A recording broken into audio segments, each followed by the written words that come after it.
Special guest भी हमारे साथ आज मौजूद हैं और senior cricket analyst Iqbal Jamil साहब हैं। तो जरा आज के मैच से मुतालिक और ओवरऑल पीएसएल से मुतालिक भी उनसे बात करते हैं। इकबाल साहब अस्सलाम वालेकुम। वालेकुम सलाम जी, how are you? I am fine. Javed भाई अस्सलाम वालेकुम। जावेद भाई द ग्रेट सलाम वालेकुम।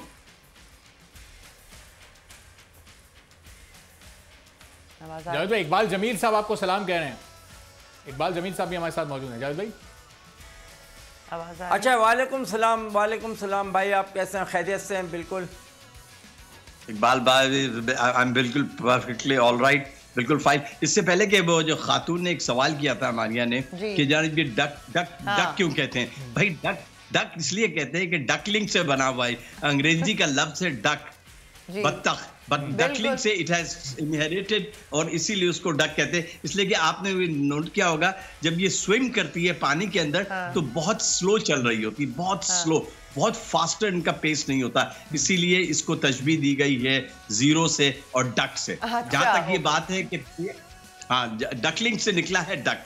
दूसरी बात ये जो मेरे साथी ने सवाल किया, पीएसएल का मरहला है ना, वो इंटायरली सिनेरियो चेंज कर रहा है। पहले मुल्तान सुल्तान शिकस्त खाई, कल कोयटा ग्लैडिएटर्स ने जीता, तो मेरा अपना जाती ख्याल है कि it is going to be a changer. आज सिनेरियो आहिस्ता आहिस्ता चेंज हो रहा है। अब सिर्फ एक टीम रह गई है जिसको थोड़ा बहुत कुछ देखना है, तो उसके लिए डू और डाई मैच है। तमाम मैचेस जो आने वाले कराची किंग्स है, इफ दे परफॉर्म टुडे और आने वाले मैचेस पे they are in the team, आज के लिए बड़ा वाइटल है। वरना अगर वो कंसेक्यूटिव 6 शिकस्त हो जाएगी तो फिर they are out of the tournament. I think so उनका अब कोई चांस नहीं है। तो नेक्स्ट अगर आप ये देखें तो that's going to be a very good fighter. Next time ये कि Zalmi is also struggling. Zalmi के पास प्लेयर्स हैं लेकिन ना जाने क्या ऐसी वजह लग रही है कि पहले 2 मैचेस के बाद उनकी बॉडी लैंग्वेज वहाब रियाज की वो कप्तानी नजर नहीं आ रही है जो उनका तुर्रा इम्तियाज है। He is a fighter, he is a genuine fighter,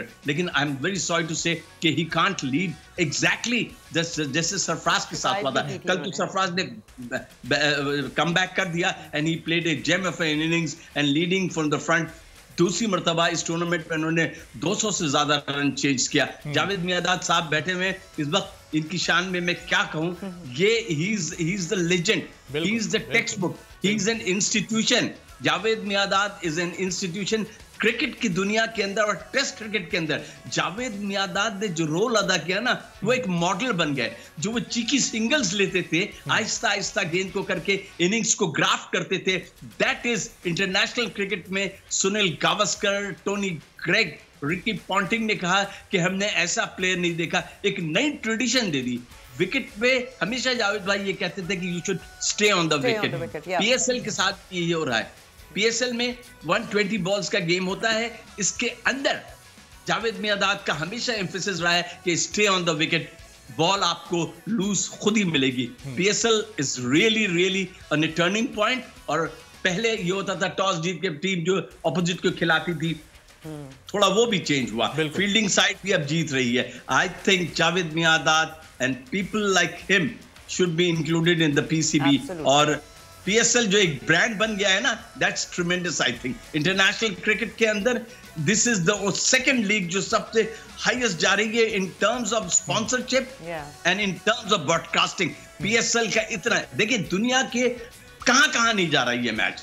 Caribbean जा रहा है, इंडिया के जो 6 चैनल्स हैं सोनी के, वो इसको दिखा रहे हैं, जबकि इससे पहले वो कभी नहीं दिखाते रहे। पीएसएल 6 तक उन्होंने कभी नहीं दिखाया, लेकिन अब इसकी पॉपुलैरिटी ये है, it's going to move in. और सबसे बड़ी बात मुझे ये लगता है कि नए टैलेंट उभर के सामने आ रहे हैं। मोहम्मद जमान, आपने ये कहा कि इसका एक पूरा तज्जिया पेश करें, तो मैंने यही बता रहा हूँ। एहसन अली 2 फाइन तो आपको मिल गई। डोमेस्टिक क्रिकेट से तो आपको कुछ नहीं मिलता, डोमेस्टिक क्रिकेट तो आपकी has gone down like anything. लेकिन जो इसमें फाइंड है, Mohammad Zaman is bowling really, Lasith Malinga की तरह बॉल कराते हैं उनका एक्शन देख के, तो he is doing gem of a thing. Ehsan Ali is playing very very. जाहिर है कि पीएसएल का कराने का मकसद भी ये था कि नया टैलेंट सामने आए।